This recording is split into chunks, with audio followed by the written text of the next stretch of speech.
योगी जी का शासन और प्रशासन बिल्कुल निष्पक्ष है। योगी और मोदी वो शख्सियत है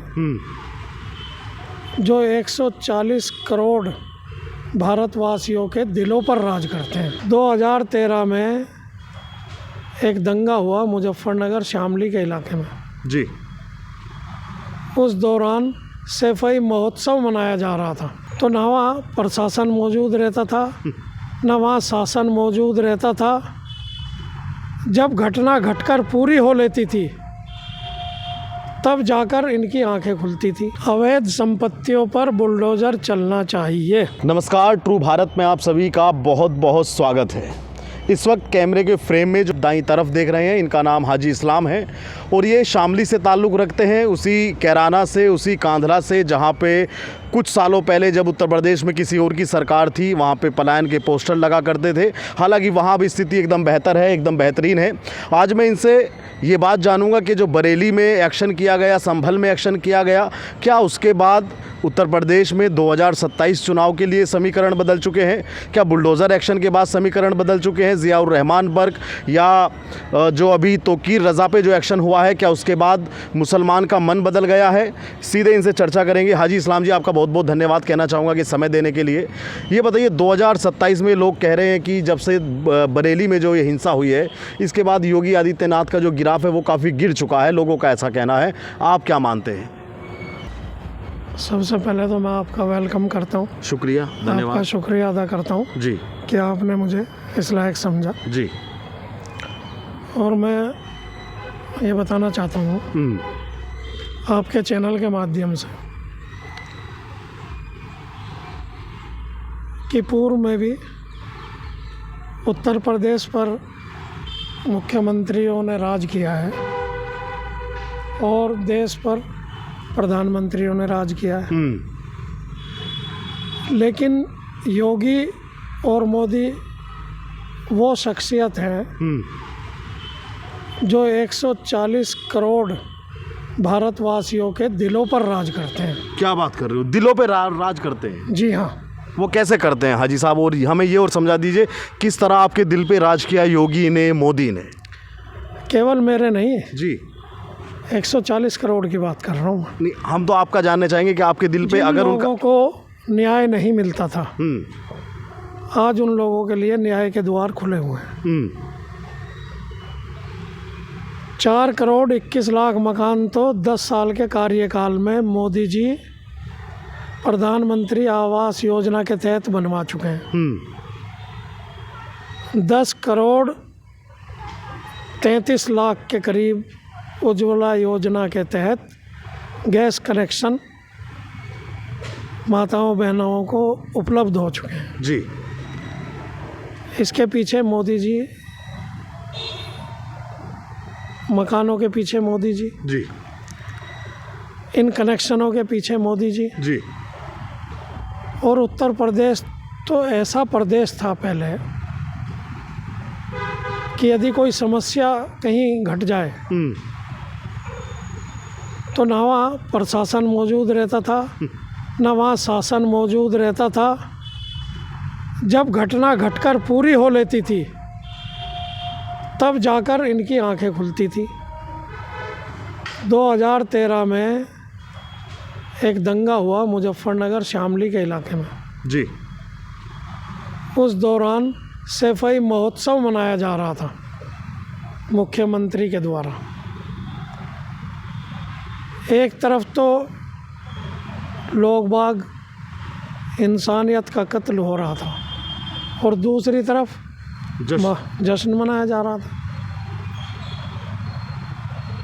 तो सही मायने में आज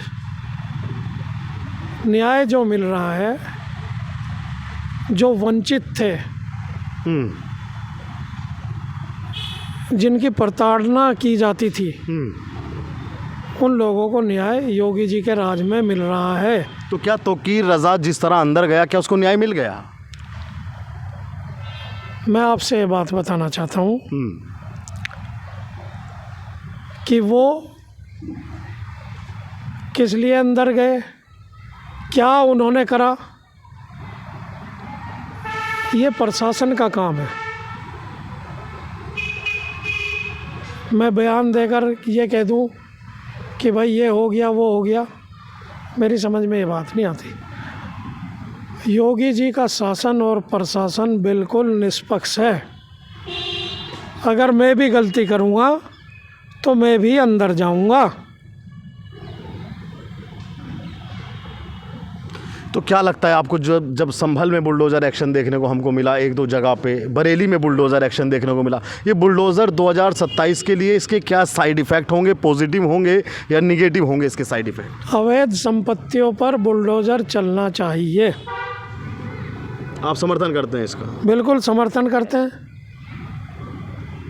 एक आदमी पैसे खरीद कर संपत्ति बना रहा है, गरीब आदमी मेहनत मजदूरी कर कर संपत्ति अपनी बना रहा है, अपने मकान की चिनाई कर रहा है, और उसी के बराबर में एक अवैध बना ले बगैर खरीदे ही, तो अवैध तो धराशायी होनी चाहिए।